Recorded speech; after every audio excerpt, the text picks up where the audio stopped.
Next question लिखना, consider a ball falling from a height of 2 meter, consider a ball falling from a height of 2 meter and rebounding, rebound मतलब टकरा के ऊपर उछल गया वापस, rebounding to a height of 0.5 meter, 2 meter and rebounding to a height of 0.5 meter, full stop. If the mass of the ball is 60 gram, 60 ग्राम की ball है, if the mass of the ball is 60 gram, find the impulse and average force, find the impulse and average force, impulse and average force between the ball and the ground, average force between the ball and the ground, between the ball and the ground, full stop. The time for which the ball and the ground remain in contact, the time for which the ball and the ground remained in contact was 0.2 seconds, was 0.2 seconds. मैं तुमको 2 minute दे रहा हूँ, try करो, after that मैं बताता हूँ board पे क्या होगा। ये देखो जरा, तो जब ये बॉल ऊपर से गिरेगी तो इनिशियल वेलोसिटी 0 हो गई, vi क्या है, velocity with which the ball hits the ground, displacement 2 metre था करके निकाल दिया तो vi तो हमारा इतना आ गया। अच्छा, अब व्हेन द बॉल, यहाँ पर आएगा मोशन आफ्टर रीबाउंडिंग, मोशन आफ्टर रीबाउंडिंग, जब बॉल रीबाउंड हो जाएगा उसके बाद का मोशन, तो उसके बाद का मोशन क्या होने वाला है, vf is initial velocity for upward motion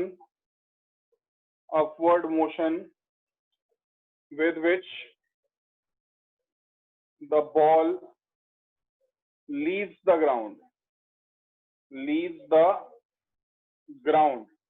and final velocity v क्या हो जाएगी, 0 when it reaches maximum height,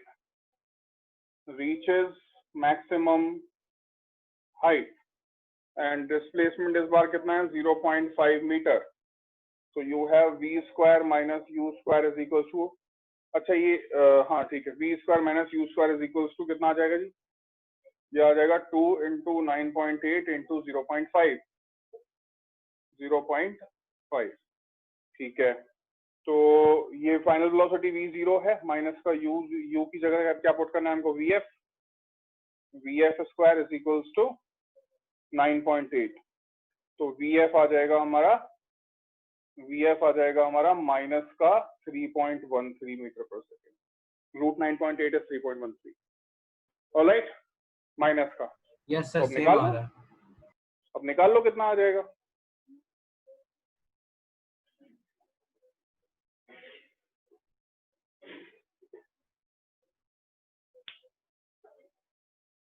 जब नीचे से ऊपर जाएगा तो एक्सेलरेशन नेगेटिव आएगा, तो नेगेटिव आके ये पूरी पॉजिटिव वैल्यू है, बट उसमें हम प्लस माइनस लगा देंगे अपनी समझ से। तो कैसे लगा देंगे, ऊपर से जब नीचे आ रहा है तो नेगेटिव वाई डायरेक्शन होती है तो उसको नेगेटिव ले लो, नीचे से ऊपर जा रहा है तो पॉजिटिव वाई डायरेक्शन होती है उसको पॉजिटिव ले लो।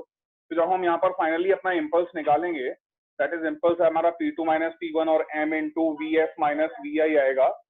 You can put it like m VF जो है उसको पॉजिटिव ले लो क्योंकि वो पॉजिटिव वाई एक्सिस हो गया, you can take it as positive, तो 3.13 माइनस और माइनस का 6.26।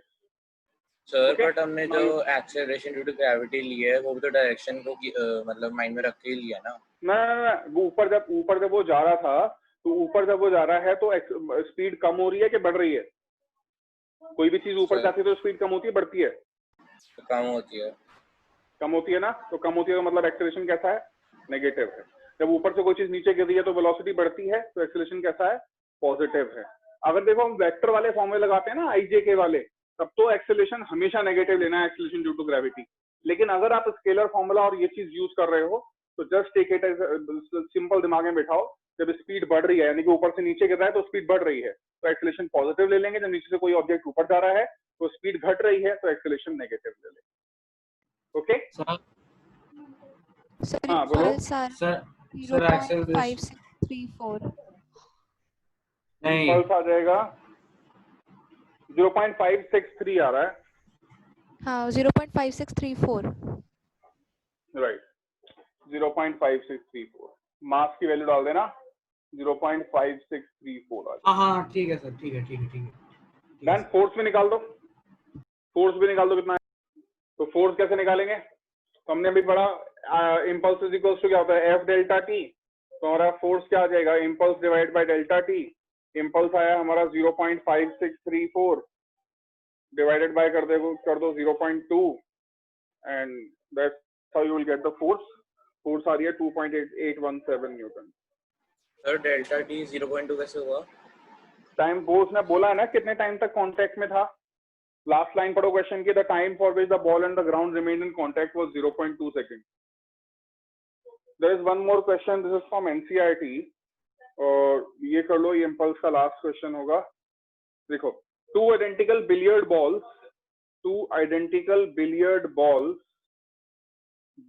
balls strike a rigid ball with the same speed. Strikes billiard ball तो जानते हो ना, पूल बिलियर्ड वाला। हाँ सर खेला Strikes a हुआ है। rigid, स्टोकर्स हाँ तो rigid wall with the same speed but at different angles, same speed but at different angles and get reflected without any change in speed as shown in the figure, तो मतलब कि तो ball जो है वो different angles पे hit हो रही है और रिफ्लेक्ट हो रही है उसके बाद विदाउट चेंज इन स्पीड, मतलब स्पीड सेम, जितने स्पीड से हिट किया उतनी स्पीड से वापस। ठीक है sir. shown in the figure. First point, what is the direction of the force on the wall? What is the direction of the force on the wall due to each ball? On the wall due to each ball? Question mark. What is the ratio of magnitudes of impulses? What is the ratio of magnitudes of? कर दीजिए यही वाला part. First point था, what is the direction of the force on the wall? What is the direction of the force on the wall due to each ball? Due to each ball. Question mark. Second point, what is the ratio of magnitudes of impulses? What is the ratio of magnitudes of impulses imparted to the ball by the wall? Imparted to the ball by the wall. Okay, diagrams क्या है, diagrams मैं बना रहा हूं, देखो, these are the diagrams.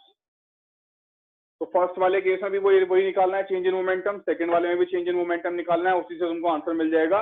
What you can do is, थोड़ा सा suggestion मेरा ये रहेगा कि अगर आप वेक्टर फॉर्मूला इसमें यूज करोगे ज्यादा बेटर रहेगा, क्योंकि यहाँ पे दो कंपोनेंट बनेंगे। देखो इसके दो कंपोनेंट बनेंगे, u cos 30 और u sin 30।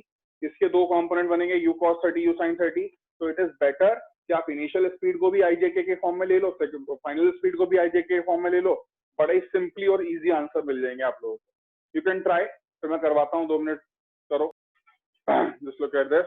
तो यहाँ पर हमारी जो इनिशियल स्पीड है v इनिशियल, दैट इज इधर की तरफ जा रहा है ना, पॉजिटिव डायरेक्शन में। तो पॉजिटिव डायरेक्शन में तो उसको क्या लिख देंगे, u कैप। और जो हमारा फाइनल वेलोसिटी होगी वो क्या हो जाएगी, माइनस का u i कैप, क्योंकि वो नेगेटिव एक्स एक्सिस में। तो यहाँ पर जो हमारा इम्पल्स होगा, that is impulse vector form में ले लेते हैं, that is p2 vector minus p1 vector. तो ये हमारा हो गया m vf vector minus m vi vector. तो ये हो गया, m कॉमन ले लेते हैं। vf वेक्टर क्या था, vf वेक्टर था माइनस का ui कैप, vi है ui कैप। तो बेसिकली ये हो गया हमारा माइनस का 2mu i कैप। तो डायरेक्शन क्या हो गई, negative of i cap is the direction. ठीक है, तो इम्पल्स जो है, ये इम्पल्स वो है जो बॉल ने लगाई।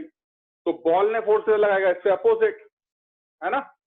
तो this is the impulse imparted by the wall on the ball. ये वो इम्पल्स है, तो इस डायरेक्शन में है, तो ऑब्वियसली बात है बॉल उससे अपोजिट ही लगाएगा। तो ये तो हो गया हमारा इसके लिए। अब इसके लिए करते हैं। तो यहां पर हम ध्यान से देखें, इनिशियल वेलोसिटी तो ये जो इनिशियल वेलोसिटी है इसके दो कंपोनेंट बनेंगे. If this is angle 30 so this is also 30. तो ये बन गया u cos 30 और वर्टिकल डायरेक्शन में ये बन गया हमारा u sin 30. ओके, यहां पर से अगर आप बनाने लोगो इसके कंपोनेंट, तो if this is angle 30 then this is also angle 30. तो अगेन ये बन गया u cos 30 और ये बन गया u sin 30. Is that clear? इसमें तो कोई दिक्कत होनी नहीं चाहिए आई थिंक. अब यहां पर इसको बनाते हैं हम. इनिशियल वेलोसिटी vi क्या है भाई? इसके दो कंपोनेंट u cos थीटा किधर है? ये 30 इस डायरेक्शन में है ना. तो ये हो गया u cos 30 i cap plus ये देखो नीचे नेगेटिव y में है, तो मैं यहाँ पे लिखूंगा माइनस का u sin 30 j cap. Is that clear? Minus क्यों लगाया? क्योंकि नेगेटिव y एक्सिस में नीचे है. अच्छा, अब आते हैं v फाइनल पर. तो v फाइनल क्या होगा? यहाँ पर देखें तो u cos थीटा अब नेगेटिव x में हो गया है, तो माइनस का u cos 30 i कैप और ये तो अभी भी नेगेटिव y एक्सिस में ही है, माइनस का u sin 30 j कैप. ये बन गया.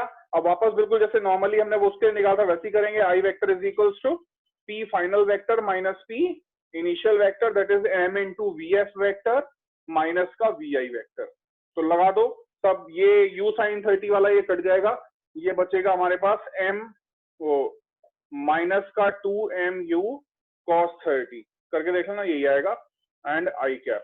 तो डायरेक्शन अब भी वही है, डायरेक्शन अभी भी वही वाली है, माइनस का i कैप इम्पल्स इम्पार्टेड की.